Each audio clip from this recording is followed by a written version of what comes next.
एक नाम की दो बहू। सुमित्रा देवी के घर का माहौल आज कुछ ज्यादा ही अजीब था। सुमित्रा की दोनों बहू में से जहां बड़ी बहू खुशी से नाच रही थी, वहां छोटी बहू अपना माथा पकड़े कुर्सी पर बैठी हुई थी।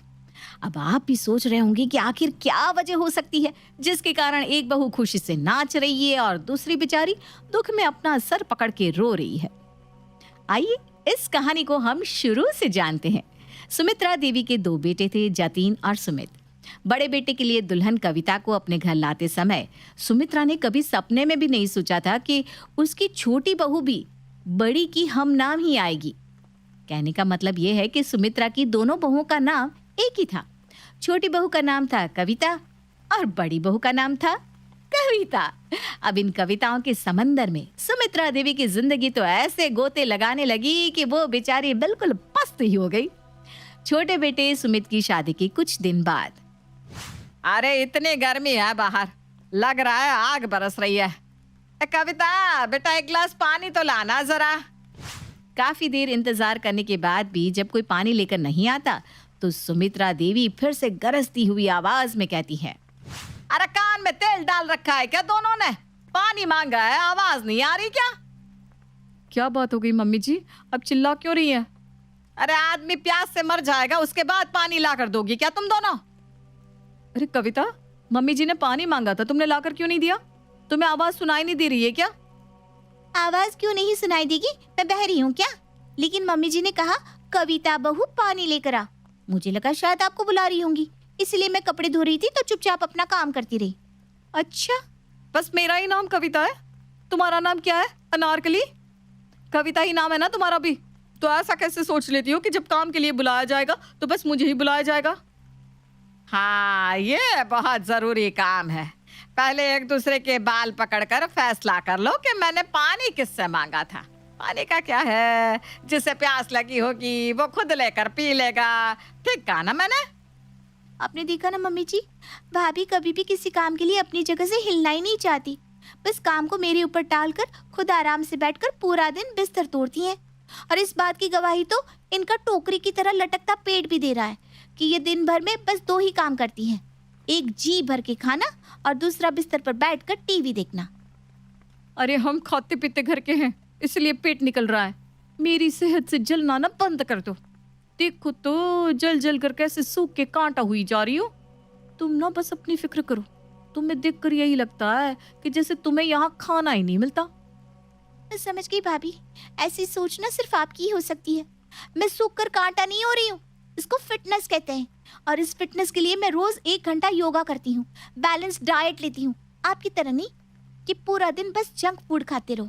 एक काम बता दो, उसे करने में तो दोनों को जैसे मौत आती है और लड़ने के लिए इन दोनों के पास पूरा दिन बस टाइम ही टाइम है।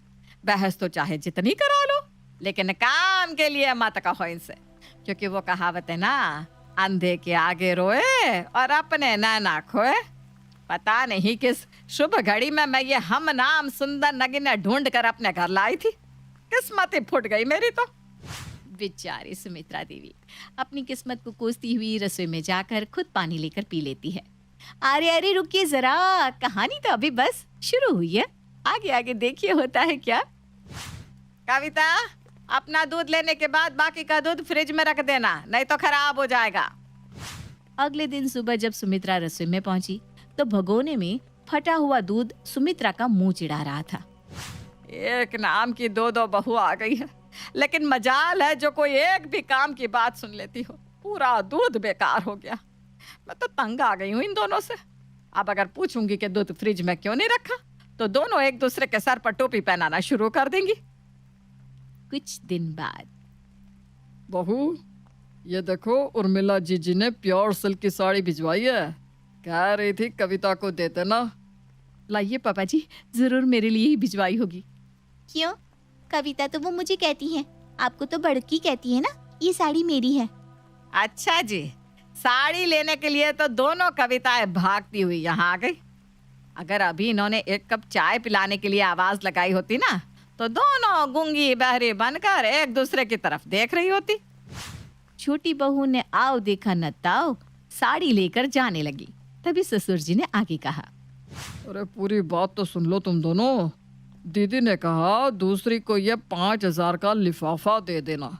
हम साड़ी लेने बाजार नहीं जा पाए थे। है 5,000?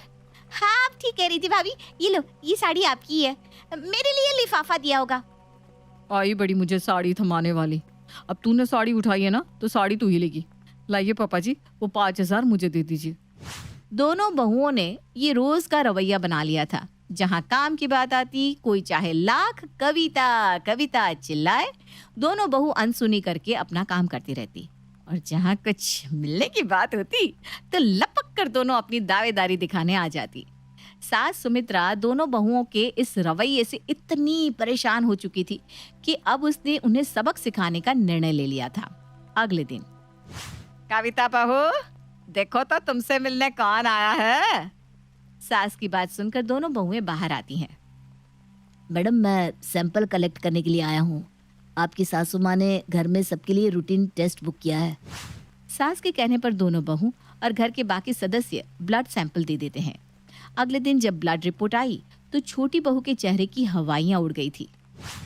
अरे मेरी रिपोर्ट्स में तो बहुत हाई शुगर बता रहा है, हाई कोलेस्ट्रॉल, हाई बीपी। हे भगवान, ये क्या हो गया? ये कैसे हो सकता है? क्यों नहीं हो सकता भाई, ज्यादा नाटक करने वाले लोगों के साथ ऐसा ही होता है। बहुत नाटक रहता था ना तुम्हारा फिटनेस का। अब क्या हुआ? कहाँ गई सारी फिटनेस? मिठा नहीं खाऊंगी, तला हुआ नहीं खाऊंगी, हाई कैलोरी नहीं खाऊंगी। अरे खाने से ही तो जान आती है। और तुम खाती क्या हो ये घास फूस के अलावा? तभी तो बोल रही हूँ, मीठा मैं खाती नहीं। रोज सुबह 5 बजे उठकर योगा करती हूँ और जंक फूड को हाथ भी नहीं लगाती। मेरी रिपोर्ट इतनी खराब कैसे आ सकती है? इतना हाई शुगर और कोलेस्ट्रॉल। मुझे तो ये रिपोर्ट देखकर ही चक्कर आ रहे हैं। जहाँ एक तरफ छोटी बहू अपना सर पकड़कर बैठी थी, गोल मटोल बड़ी बहू फुटबॉल की तरह उछलते हुए अपनी अच्छी सेहत का जश्न मना रही थी। मम्मी जी देखा आपने, मैं ना कहती थी ये सब डाइटिंग योगा वोगा कुछ नहीं होता इससे। अरे दुनिया में इंसान बनकर जन्म लिया है तो जमकर खाओ, और जीवन का असली आनंद तो मीठे में ही छुपा है। और आज अच्छी सेहत की खुशी में मैं अपने आप को 1 किलो जलेबी की दावत देने वाली हूँ। 1 किलो जलेबी तो अकेली खाएगी? हाँ मम्मी जी, अब आपको और बाबूजी को तो मीठा खाना मनाया, और बेचारी कविता के लिए तो इस समय मीठा जहर की तरह है। इस बेचारी को तो उबला खाना ही हजम नहीं हुआ। ये जलेबी लड्डू पचाना इसके बस की बात ना है। इसलिए 1 किलो जलेबी मैं अकेले ही खाने वाली हूँ। जब से बड़ी बहू की रिपोर्ट्स आई थी, वो छोटी को नीचा दिखाने के लिए हर समय कुछ न कुछ तला भुना या मीठा खाकर उसे जलाने की कोशिश किया करती थी।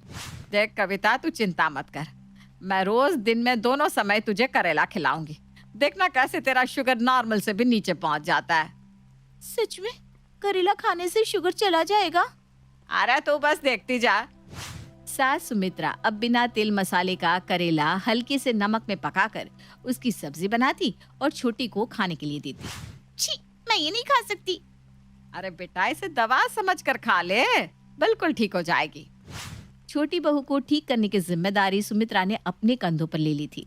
वो नाश्ते में भी उसे करेला और लौकी का जूस पीने को देती और लंच डिनर में सूखी रोटी और करेला खिलाती। इधर नॉर्मल रिपोर्ट आने के बाद से बड़ी बहू ने एक भी दिन सामान्य खाना नहीं खाया था। पूरी, कचौड़े, पराठे, पकोड़े, बस हर समय वो यही खाती दिखाई दे रही थी। 2 सप्ताह बाद, अरे छोटी बहू, ये क्या हो रहा है तुझे? अरे कोई से अस्पताल लेकर चलो। इधर सुमित्रा चक्कर खाकर गिर चुकी छोटी को लेकर हॉस्पिटल पहुंचती है। तभी सास को पता चलता है कि बड़ी बहू भी घबराहट होने के कारण परेशान है। कुछ देर में बड़ी बहू भी अस्पताल पहुंच जाती है। अस्पताल में डॉक्टर दोनों के फिर से टेस्ट कराते हैं और रिजल्ट देखकर हैरान रह जाते हैं। अरे, आपकी बॉडी में तो शुगर बहुत ही कम हो गया है। वेरी लो शुगर होने की वजह से आप चकरा कर ऐसे गिर पड़ी।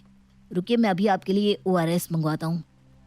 लेकिन अभी 15 दिन पहले तो मेरी शुगर आसमान छू रहा था। कोलेस्ट्रॉल ने मेरे दिल की धड़कन बढ़ा रखी थी और अब मेरा शुगर इतना कम हो गया कि मुझे हॉस्पिटल में एडमिट होना पड़ रहा है। मुझे आपकी रिपोर्ट देखकर ऐसा नहीं लगता कि आपको कभी भी शुगर या कोलेस्ट्रॉल हुआ होगा।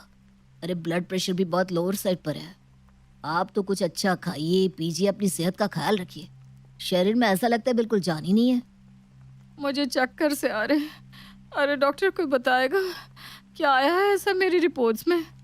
यही कि आपने अब अगर एक भी कचौड़ी खाई तो आपका ऊपर जाने का टिकट कट जाएगा। क्या बात कर रहे हैं आप? अरे मैं तो बहुत हेल्दी हूँ, शुगर बीपी कोलेस्ट्रॉल सब एकदम सही है मेरा। सब कुछ लिमिट से बाहर है आपका। अरे किस बेवकूफ ने कह दिया कि आप एकदम हेल्दी है? आपके इस थुलथुले शरीर को देखकर अंधा भी बता सकता है कि आपने इस मोटापे में दसियों बीमारी छिपा रखी है। फिलहाल तो आपका बीपी इतना हाई है कि आपको आज हॉस्पिटल में एडमिट रहना ही पड़ेगा। आपके बीपी पर हम लोग शाम तक कड़ी निगरानी रखेंगे और दवाइयों से कंट्रोल करने की कोशिश करेंगे। लेकिन आगे से अगर आपने अपनी सेहत का ख्याल नहीं रखा ना तो फिर भगवान ही आपका मालिक है। दोनों बहुओं को समझ में ही नहीं आ रहा था कि आखिर उनके साथ हुआ क्या, ये सब क्या गोलमाल है। तभी सास सुमित्रा हंसते हुए वहां आती है। अरे नाम तो तुम दोनों का कविता ही है ना, तो क्या फर्क पड़ता है किसने कौन सी रिपोर्ट पढ़ी? क्या हुआ, नहीं समझे अब तक? मैंने ही तुम दोनों की रिपोर्ट्स एक्सचेंज कर दी थी ताकि तुम दोनों को सबक मिल सके कि नाम एक होने से काम या जिंदगी भी एक सी नहीं हो जाती। तुम दोनों की अलग अलग जिंदगी है। ना तुम छोटी की जिंदगी जी सकती हो और ना छोटी तुम्हारी। ठीक वैसे ही ना तुम उसकी दवाइयाँ खा सकती हो और ना ही वो तुम्हारी। अभी भी तुम्हें समझ में आ गया?